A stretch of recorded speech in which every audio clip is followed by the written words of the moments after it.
It was a quiet Sunday morning, the kind that makes you forget a war is coming. Ford Island. The sky above Battleship Row was that deep Pacific blue, clean, empty. The air smelled of salt water and engine oil and something sweet from the frangipani along the fence line.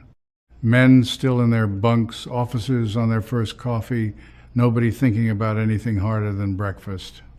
I was at my board when everything changed. My name is Eugene Thomas Briggs, Petty Officer, 2nd Class, Naval Communications Station, Pearl Harbor, United States Navy. I was 22 years old that morning. I am 84 now. And the message I received at 0702 on December 7th, 1941, has been sitting in a classified file in Washington since the morning of December 8th.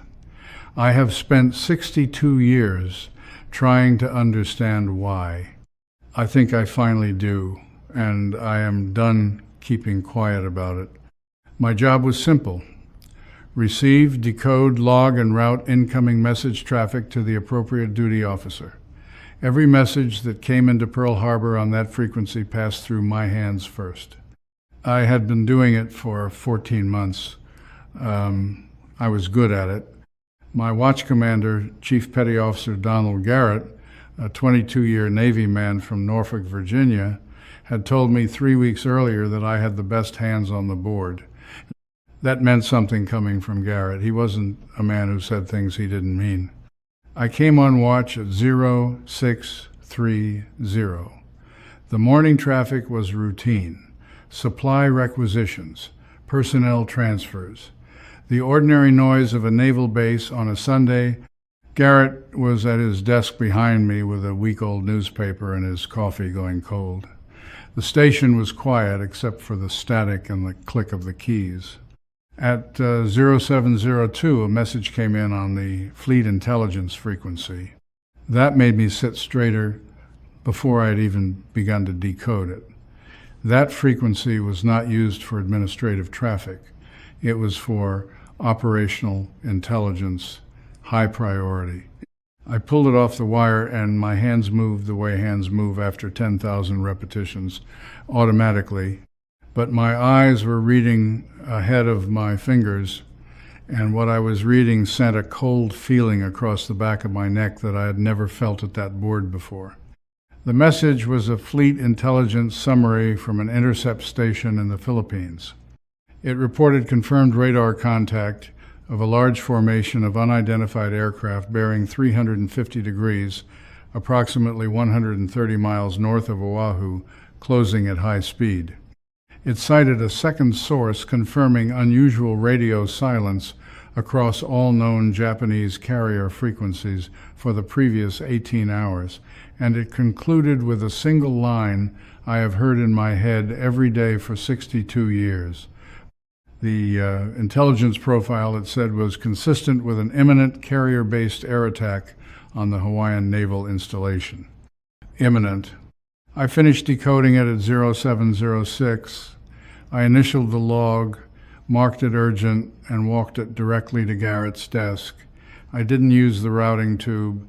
You don't use a routing tube with a message that uses the word imminent. Garrett read it. I watched his face. He was a man who didn't show much. 22 years in the Navy will do that. But I saw something move behind his eyes. He read it a second time. Then he looked at me and said, "Get Lieutenant Commander Webb now." Webb was the duty intelligence officer that morning. I found him in the officers' mess 200 yards away eating eggs. I told him Garrett needed him immediately. He looked at my face and put down his fork without another word. We were back at the station by 0712. Webb read the message, then read it again. Then he picked up the telephone and made a call. I don't know who he called. I was at my board with my back to him, but I could hear the tone of his voice. Control, clipped. The voice of a man delivering information he doesn't want to be delivering to someone who outranks him considerably. The call lasted approximately 4 minutes. When he hung up, he stood very still for a moment. Then he turned to Garrett and said, "Sit on this until I get clarification from SyncPack. Do not route it. Do not log the distribution. Just sit on it." Garrett looked at him for just a second. Then he said, "Yes, sir." Webb left. I kept my eyes on my board. At 07:53, 47 minutes after that message arrived, the first Japanese aircraft crossed the shoreline of Oahu. I know what you're thinking. I've thought the same things across 62 years. Maybe Webb acted on that call, and the response was simply too slow. Maybe the system failed the way systems sometimes fail, not through malice, but through the ordinary paralysis of a military machine that wasn't built to move in 47 minutes. I've told myself those things. I believed some of them for a while. I still can't fully rule them out. But here is what I have never been able to explain away. On the morning of December 8th, I was called into a room at the naval station with 3 other men who had been on watch that morning. A Navy captain I had never seen before and have never been able to identify since sat across the table from us. He told us that all communication logs from the 0630 to 0800 watch on December 7th were being consolidated into a single classified record for the purposes of the official inquiry. He told us our individual logs, our personal copies, our rough notes, all of it were to be surrendered immediately. He told us we were not to discuss the specific content of any message traffic from that watch with anyone, including fellow servicemen, for reasons of national security. He said the order came from the highest level of Pacific Fleet Command. Then he looked directly at me. "Petty Officer Briggs," he said, "your 0702 receipt is included in the consolidated record. It will be reviewed as part of the official inquiry process. That is all you need to know." That was the last time anyone in an official capacity ever mentioned that message to me. I testified before the Roberts Commission in January 1942.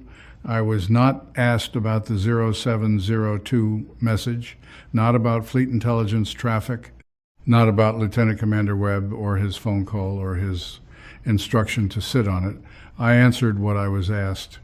I was 22 years old, and a Navy captain had told me that discussing it was a matter of national security. I filed a Freedom of Information request in 1978. The logs from the 0630 to 0800 watch on December 7th, 1941 remain classified. I filed again in 1994, still classified. In 2003, my congressman's office made an inquiry. They were told the material was under ongoing review. 62 years after the attack. I am not telling you that 2,403 Americans died because of a conspiracy.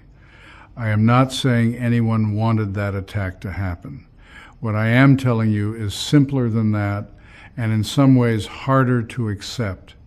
At 0702, on the morning of December 7th, 1941, a message arrived at this station that used the word imminent. A duty officer read it, made a 4-minute phone call, and told his chief petty officer to sit on it pending clarification. 47 minutes later, 2,403 Americans were dead.